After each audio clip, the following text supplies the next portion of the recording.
قال الله تبارك وتعالى في كلامه المجيد وفرقانه الحميد فأعوذ بالله من الشيطان الرجيم إن الله وملائكته يصلون على النبي يا أيها الذين آمنوا صلوا عليه وسلموا تسليما اللهم صل على سيدنا محمد معدن الجود والكرم وآله وسلم اللهم أنزله المقعد المقرب عندك يوم القيامة اللهم اجعلنا من الذين آمنوا وعملوا الصالحات وتواصوا بالحق وتواصوا بالصبر آمين يا رب العالمين.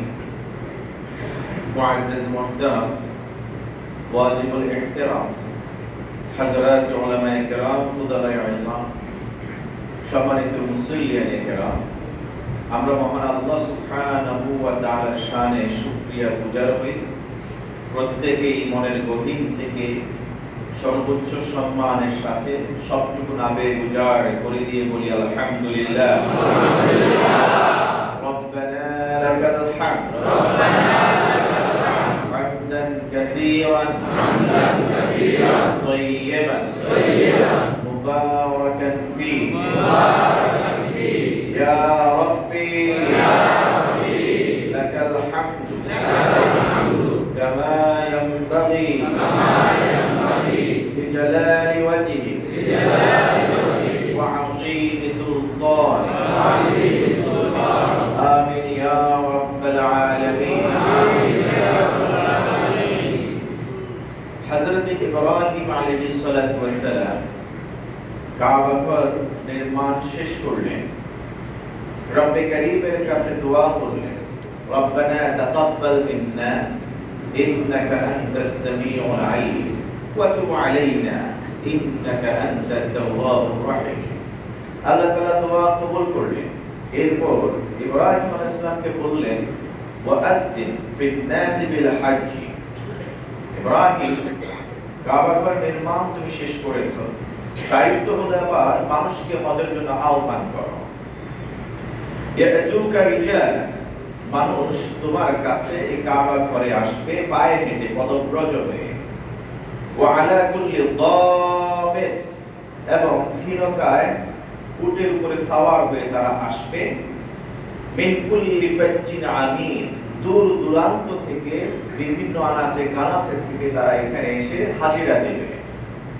তাফসীর কুরতুবী আব্দুল্লাহ ইবনে আব্বাস রাদিয়াল্লাহু তাআলা আনহুর riwayat নকল করে বলছে যে হযরত ইব্রাহিম আলাইহিস সালাতু ওয়াস সালাম আল্লাহর পক্ষ থেকে নির্দেশনা পাওয়ার পর ওয়াতাদ্দিন ফিন নাস বিল হজ্জ, ইব্রাহিম হজ্জের প্রতি হজ্জের জন্য মানুষদেরকে আহ্বান করো, ডেকে পাঠাও।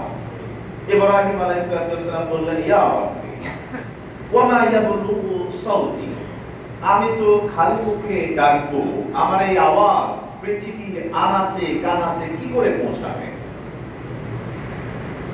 কিসের সাহায্যে আমার এই আহ্বান মানুষের কর্ণকুহরে গিয়ে পৌঁছবে এটা তো আমার জানা নেই। আল্লাহ তাআলা বললেন আযদিন ওয়া আলাইয়াল বালা, আযদিন ওয়া আলাইয়াল ইবলা, তোমার দায়িত্ব মানুষকে আহ্বান করা হজের প্রতি, আর আমার দায়িত্ব সে আহ্বান মানুষের কানে পৌঁছিয়ে দেওয়া।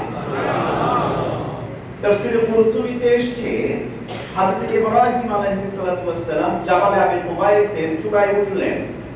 ওই সময় খাফাদাতিল জিবাল রুউসাহা, পাহাড়গুলি তাদের মাথাকে নিচু করে দিল। ওয়া রাফাআতিল কুরুন, আর জনপদগুলি উপরের দিকে ভেসে আসলো। ওয়াসাহা, ইব্রাহিম আলাইহিস সালাতু ওয়াস সালাম এবার চিৎকার করে ইউনাদি উনাদি, তিনি ডাকলেন, ডাক দিয়ে বললেন ইয়া আইয়ুহান নাস, ওহে মানুষ সকল, ইন্নাল্লাহা ক্বাদ আমারাকুম বিহজ্জি হাদাল বাইত, আল্লাহ সুবহানাহু ওয়া তাআলা তোমাদেরকে নির্দেশ করেছেন এই ঘর কাবা ঘরের হজ করবার জন্য। ফাহাজ্জু, তোমরা হজ করো। হজ করলে কি হবে? কেন তোমাদেরকে হজ করতে আল্লাহ তাআলা নির্দেশ করেছেন? লিউসিবাকুম বিহিল জান্নাহ, যাতে করে তোমরা এই হজ সম্পাদনের মধ্য দিয়ে জান্নাত কামাই করতে পারো। ওয়া ইউজিরাকুম মিন আযাবিন নার, যাতে করে তোমরা জাহান্নামের আগুন থেকে নিজেদেরকে পরিত্রাণ দিতে পারো। তাই তোমরা এই কাবা ঘর, আল্লাহর ঘরে তোমরা হজ করো। এই আওয়াজ ইব্রাহিম আলাইহিস সালাম জাবালে আবি কুবাইসের উপরে আরোহণ করে খালি গলায় তিনি তার মতো করে তিনি ছেড়ে দিলেন চিৎকার করে। আরশে আজিমের মালিক আল্লাহ সুবহানাহু ওয়া তাআলা পৃথিবীর যন্ত্র তন্ত্র যেখানে সেখানে যত মানুষ আছে, ইভেন এখনো সন্তানরা বাবার পৃষ্ঠাদেশে রয়ে গেছে, সন্তানের এখনো এই পৃথিবীতে জন্ম হয় নাই, মায়ের পেটে রেহেমের মধ্যে এখনো রয়ে গেছে, সবার কর্ণকুহরে পৌঁছে দিয়েছিলেন আল্লাহ সুবহানাহু ওয়া তাআলা। ওই সময় মানুষরা এই আওয়াজ শোনার পরে, আওয়াজ শোনার পরে তারা জবাব দিয়েছিল লাব্বাইক আল্লাহুম্মা লাব্বাইক। তাফসীরে কুরতুবী বলছে আয়াতের ব্যাখ্যায় ওই সময় যার জবাব, যার উত্তর যেমন ছিল তেমন তার হজ কবুল হয়েছে, যার উত্তর যতবার ছিল, যে যতবার লাব্বাইক বলেছে তার ততবারই হজ এই পৃথিবীতে তার জীবন দশায় নসিব হবে। যদি কেউ একবার বলে থাকে লাব্বাইক আল্লাহুম্মা লাব্বাইক, তার হজ একবারে নসিব হয়েছে। কেউ যদি দুইবার বলে থাকে দুইবার, কেউ যদি তিনবার বলে থাকে তিনবার, এভাবে করেই যারা যতবার রিপ্লাই করেছে আল্লাহ সুবহানাহু ওয়া তাআলার ডাকে সাড়া দিয়েছে ইব্রাহিমের ভাষায়, গলায়, আওয়াজে, সবার সেই রকমই আল্লাহ সুবহানাহু ওয়া তাআলা হজ নসিব করবেন এই পৃথিবীতে। অতএব আজকে যারা হজ্জে যান, ইতিমধ্যে যারা গিয়েছেন, ওমরা যারা গিয়েছেন, মনে রাখবেন আমাদের মুসলিম মিল্লাতের পিতা ইব্রাহিম আলাইহিস সালাতু ওয়াস সালামের সেই আওয়াজে আমরা জবাব দিয়েছিলাম।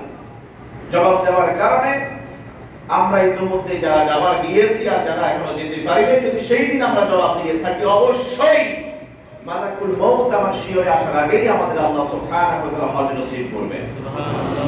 আল্লাহ সুবহানাহু ওয়া তাআলা আমরা যারা হজ করেছি বারবার করে তৌফিক দান করুন।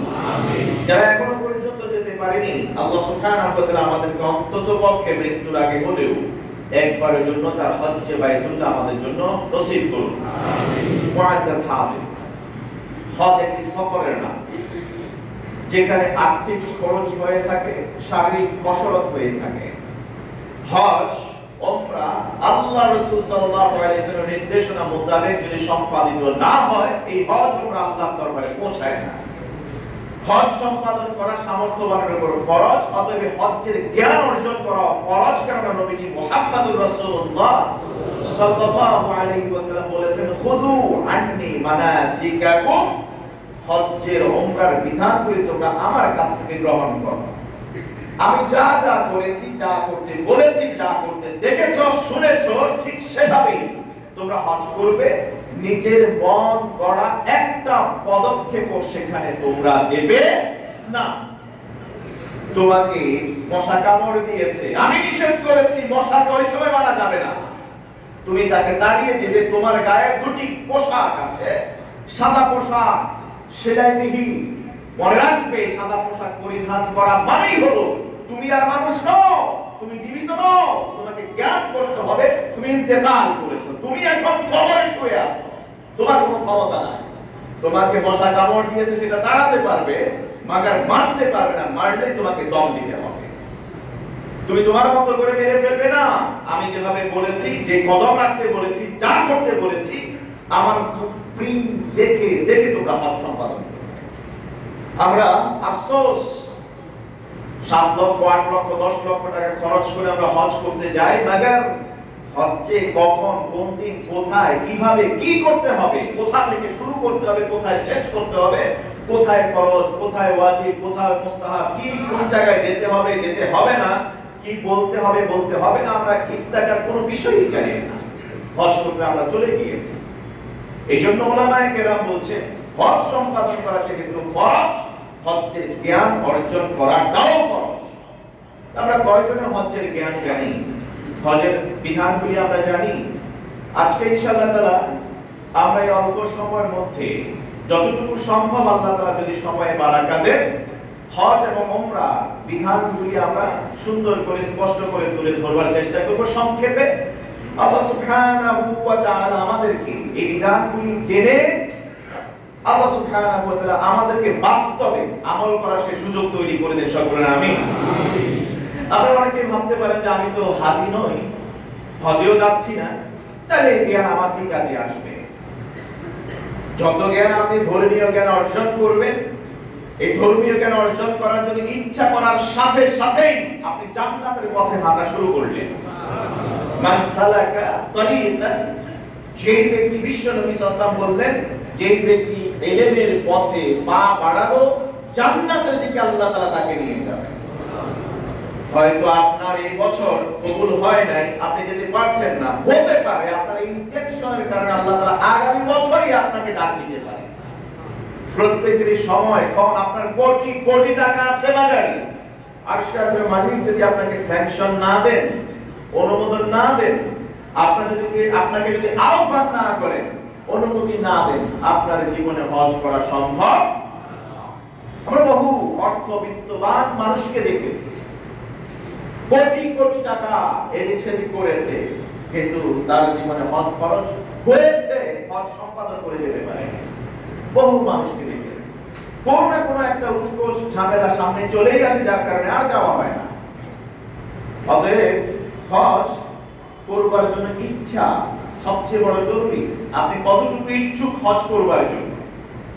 আপনার টাকা পয়সা নাই, ধন দৌলত নাই, সামর্থ্য নাই, শুধু আল্লাহর কাছে যান, পিওর ইন্টেনশন নিয়ে ইখলাসের সাথে দেখুন আল্লাহ সুবহানাহু ওয়া তাআলা কিভাবে আপনাকে মনোনীত করেন।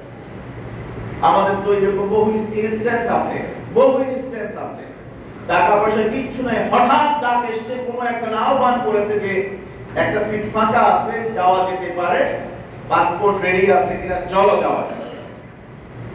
অথচ এর আগ পর্যন্ত সেই জানতো না তার হজে যাওয়া হবে। আল্লাহ তাআলা ইলহাম করেছেন ওই বান্দাকে, সুবহানাল্লাহ, যমুককে নিয়ে যাও, মানে আল্লাহ